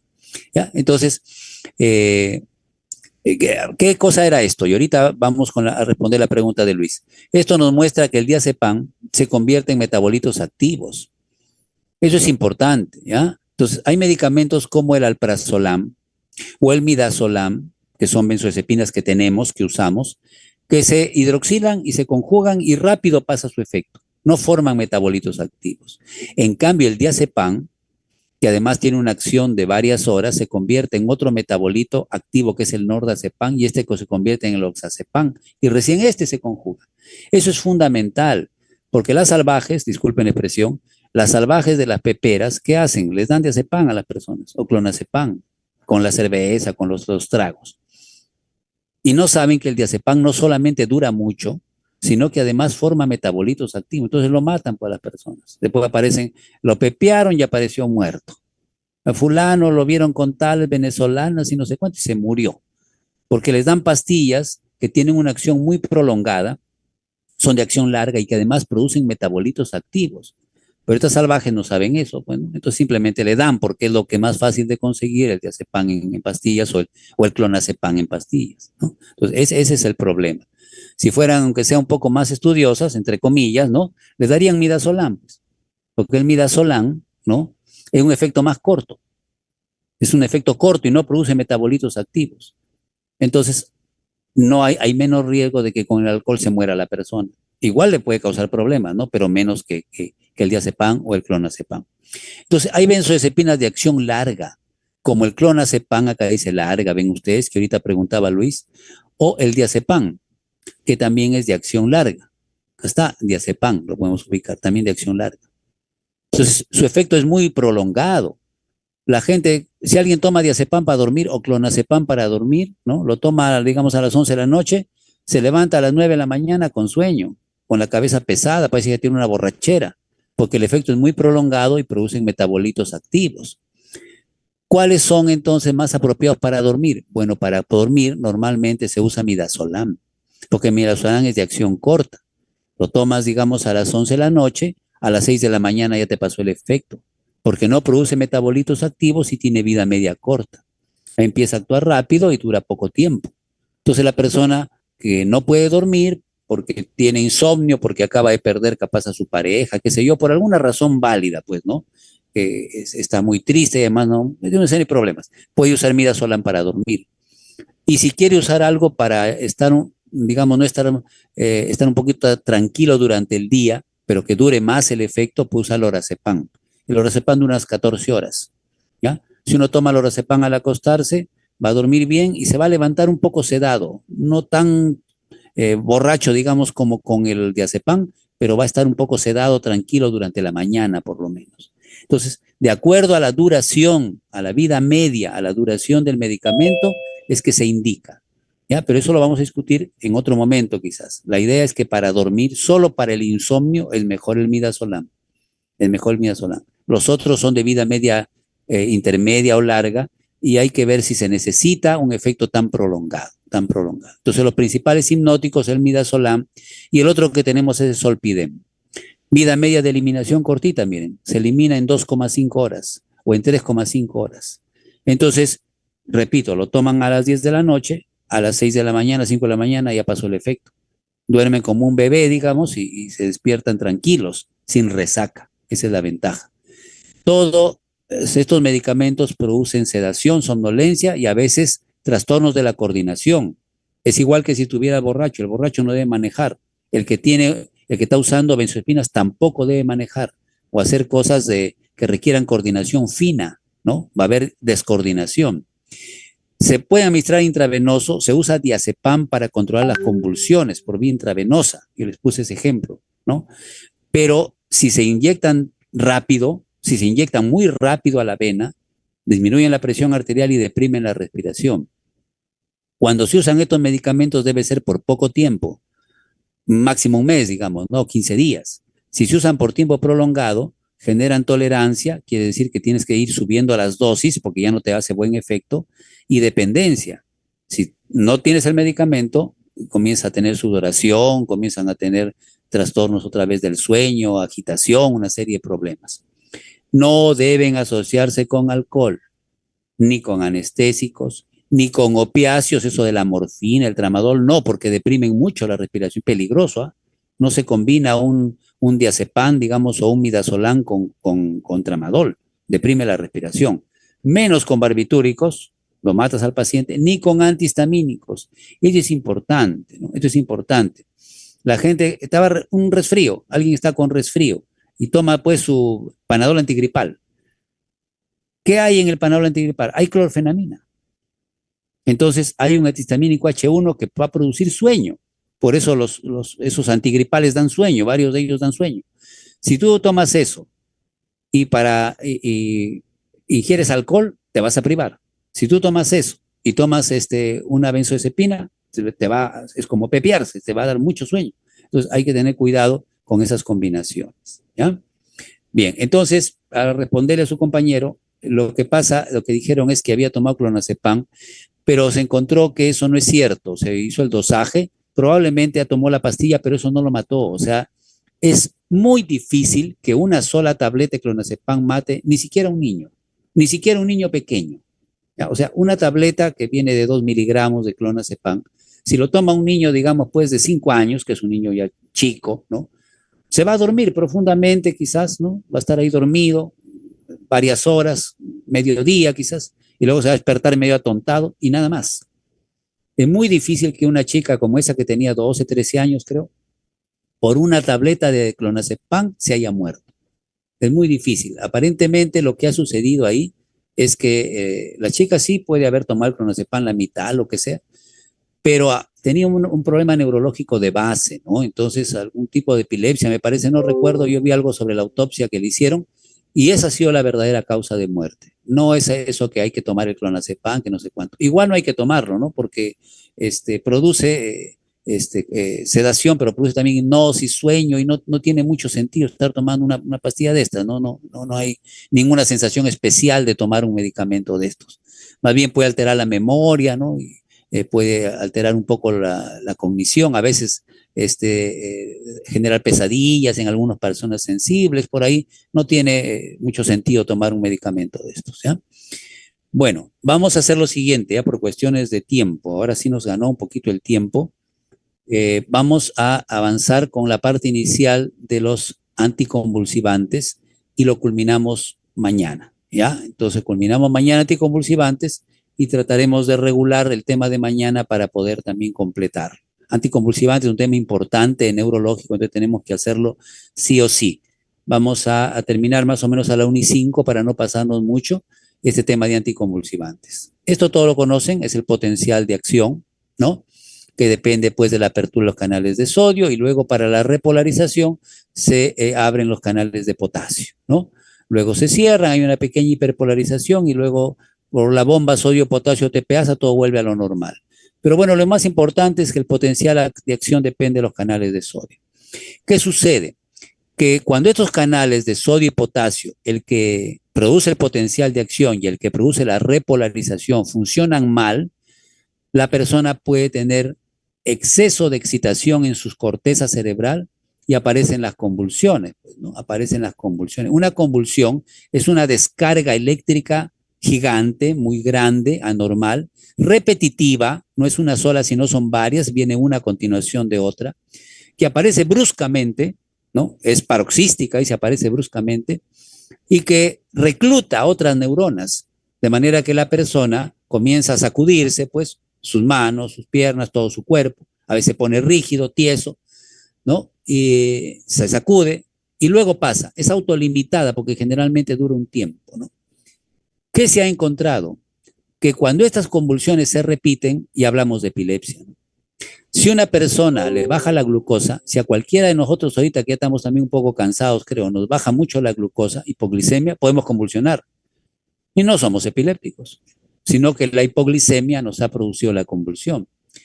Si sufres hipoxia, ¿no? Si baja, si recibes menos oxígeno y tus neuronas están expuestas a la hipoxia, puedes convulsionar, pero no eres epiléptico, sino que has estado en hipoxia.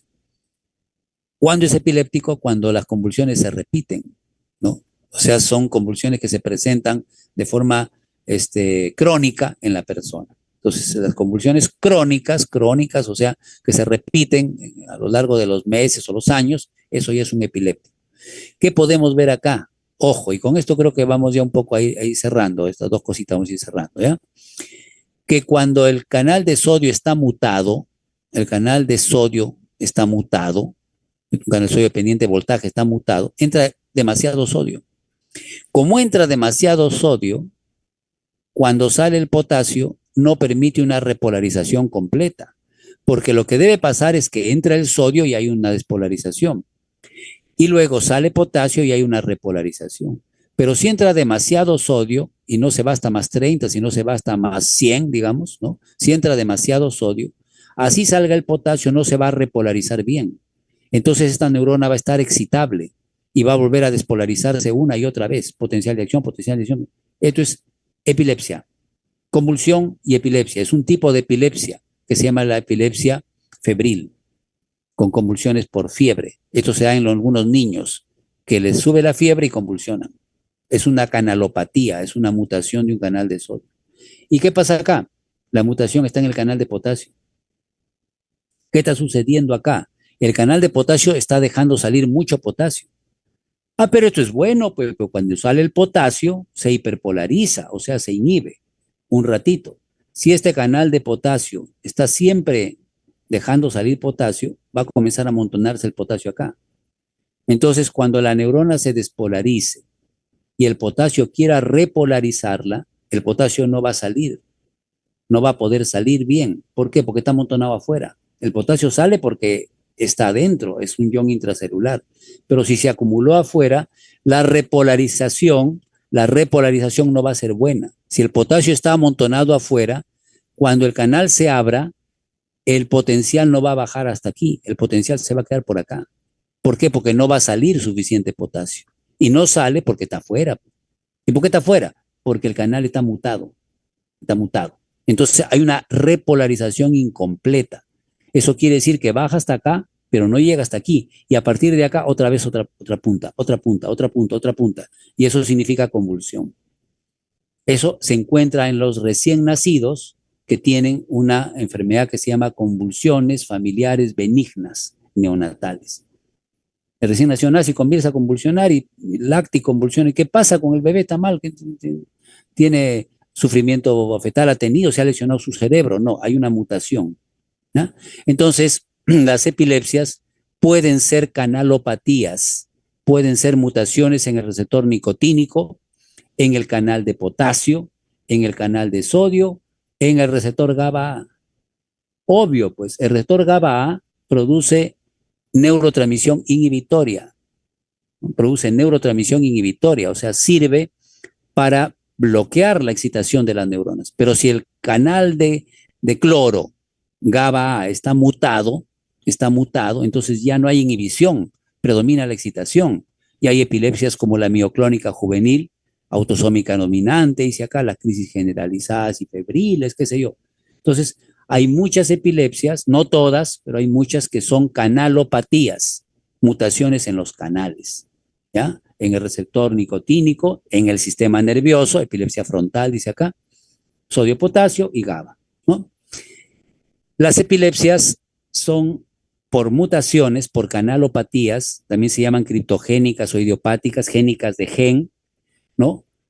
En la gran mayoría de los casos, la mayoría de epilépticos tienen epilepsias por estas cosas, No todos, pero la mayoría. De ese 61% que son epilepsias por mutaciones, el 83% son niños y el 38% son ancianos. O sea, las mutaciones en los canales, en los receptores, producen epilepsias muy frecuentes en los niños pequeños que convulsionan, ¿no? Que tienen epilepsia. Y también en los mayores de 60 años. Ahora, otras causas de epilepsia, ¿no? Otras causas de que hay epilepsia. Bueno, pues una hemorragia cerebral, una isquemia cerebral, que se presenta más en las personas de más de 60 años. Le dio un derrame y se quedó epiléptico, puede ser. Ojo, que a veces consumimos más alcohol del debido, ¿no? Una cuestión social, bueno, está bien, pero ya el alcoholismo lesiona a las neuronas y miren, en las personas jóvenes, ¿no? Son las causas de epilepsia entre los 30 y los 40 años de edad. Ustedes están un poco lejos de ahí, bueno, no todos, pero ya no están muy lejos, llegarán a los 30 y 40 y si siguen tomando algunos demasiado van a tener riesgo de desarrollar epilepsia por alcohol. Por tumores que se pueden presentar a cualquier edad, un poco más en los viejos, que la cuestión es degenerativa, pero a cualquier edad. Los traumatismos, te golpeaste la cabeza, puede haber como consecuencia epilepsia. Meningitis puede dejarte epiléptico, ¿no? Neurocisticercosis, por ahí un parásito en el cerebro, te puede volver epiléptico y algunas otras causas. Entonces, esta figura, que ya tiene cosas un poquito más complicadas, aquí vamos a empezar el día de mañana. Ya tenemos unos 5 minutos para preguntas, entonces aquí nos quedamos el día de ahora